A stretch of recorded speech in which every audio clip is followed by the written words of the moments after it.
You know that person who cancels plans at the last minute? The one who says they're tired, not feeling it, maybe another time? Here's what most people don't understand. They're not avoiding you. They're protecting something fragile, something the outside world doesn't know how to hold gently. If you've ever felt more alive on a Friday night in your own space than you ever have in a crowded room, if you've ever turned down an invitation without a single thread of guilt, if the thought of a silent evening alone makes something in your chest relax, this is for you.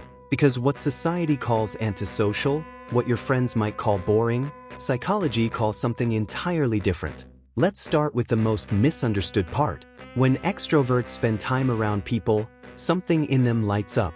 The noise, the movement, the energy bouncing between bodies, it fills their tank. They leave a party more energized than when they arrived. But for others, every interaction, even the good ones, even the meaningful conversations with people they love, is a slow drain. Not because they're broken, not because they're afraid, but because their nervous system processes stimulation differently. Think of it like this. Some people need loud music to focus.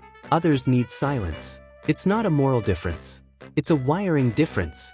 And for people who prefer staying home, the world outside operates at a volume they didn't choose and can't adjust. Psychologists call this optimal arousal theory. Every nervous system has a sweet spot, a level of stimulation where it feels most alive. Too little and you're bored. Too much and you're overwhelmed. Extroverts need more input to hit that spot. Introverts and highly sensitive people need less.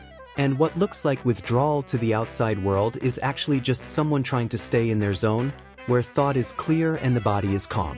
Your brain is constantly filtering thousands of pieces of information. The hum of fluorescent lights, the texture of your clothes, voices layering over each other in a restaurant. For some people, those filters work efficiently. They can tune out what doesn't matter. But for others, those filters are more porous. Everything gets through. And by the end of a day in the world, they're not just tired. They're overstimulated, saturated, and the only thing that resets the system is silence. But there's a deeper layer here. Beyond temperament, beyond personality type, there's something else people who love staying home understand instinctively. Home isn't just where they rest. It's where they have control. And for certain minds, control isn't about power. It's about survival. Out there, the world is unpredictable. Strangers too close on public transport. Conversations that veer into territory you didn't prepare for. Last-minute changes to plans. Small talk that demands you perform interest in things you genuinely don't care about. Every moment requires a micro-adjustment, a small negotiation between what you feel and what's expected. And after a while, that negotiation is exhausting. But at home, you control the lighting, the noise level, who's there and who isn't, what happens next. For people with anxiety, or a nervous system that runs hot, or a history that taught them the world isn't always safe, that control isn't a luxury. It's the difference between calm and chaos. This is why some people feel more like themselves in their own four walls than they ever do in public. Not because they're hiding, because they're finally allowed to exist without editing. And here's what's fascinating. When you're constantly adjusting yourself to fit the environment, when you're managing your energy to meet external demands, there's a part of you that goes offline. The part that dreams, the part that wonders, the part that asks the deeper questions. Because that part needs space to breathe. And space is exactly what the world doesn't offer. Here's something most people never talk about.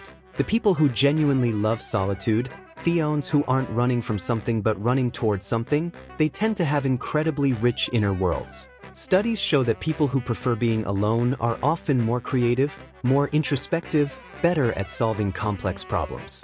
Because creativity doesn't happen in the noise. It happens in the gaps. In the quiet moments when your mind is free to wander without interruption.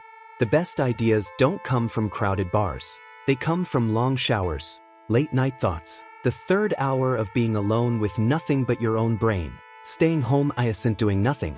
It's where the real work happens. The kind of work no one sees, but everyone benefits from. Writers know this. Artists know this.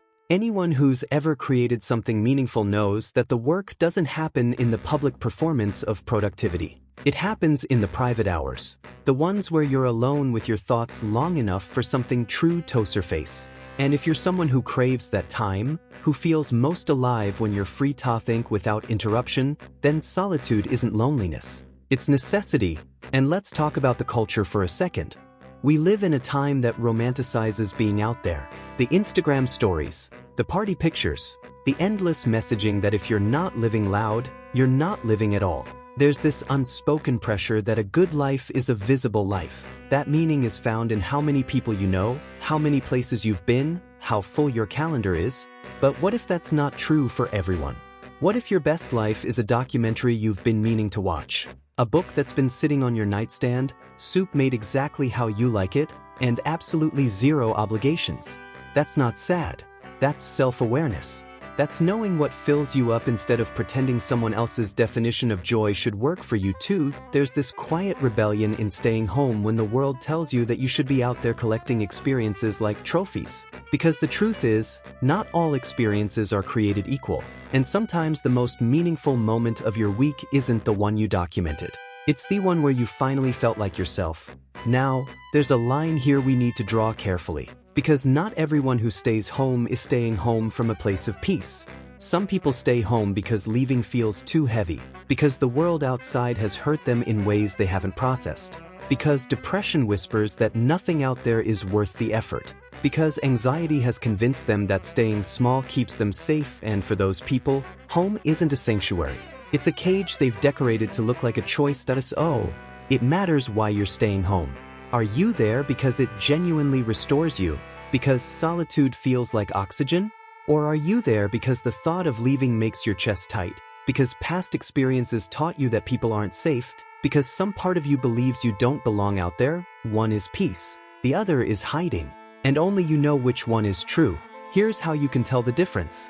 When you're home alone, do you feel expansive or contracted? Does your mind open up or does it spiral? Do you feel more like yourself or less? Because restorative solitude makes you bigger, gives you space to process, to feel, to think clearly.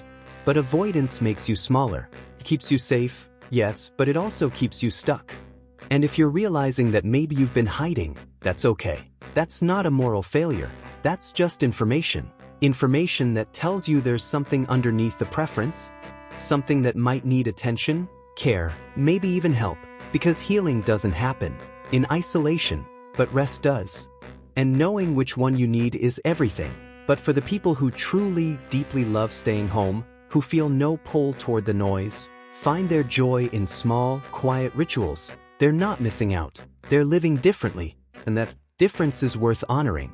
They notice things most people rush past. The way morning light moves across the room, comfort of a routine that's theirs alone, the specific feeling of being in their favorite spot, favorite clothes, doing exactly what they want without anyone's input. These aren't small things. They're the texture of a life lived intentionally. There's a richness to that kind of attention, a depth that comes from slowing down enough to actually feel what you're experiencing instead of racing toward the next thing. And in a world that's addicted to speed, to novelty, to more, there's something almost countercultural about finding satisfaction in sameness, in knowing what you like and returning to it without apology. There's a term for this in psychology, low stimulation preference. It means your nervous system doesn't need the world to entertain it. Your inner world is rich enough, complex enough, interesting enough. You don't need external noise to feel alive because there's already so much happening internally. And here's what that means in practice.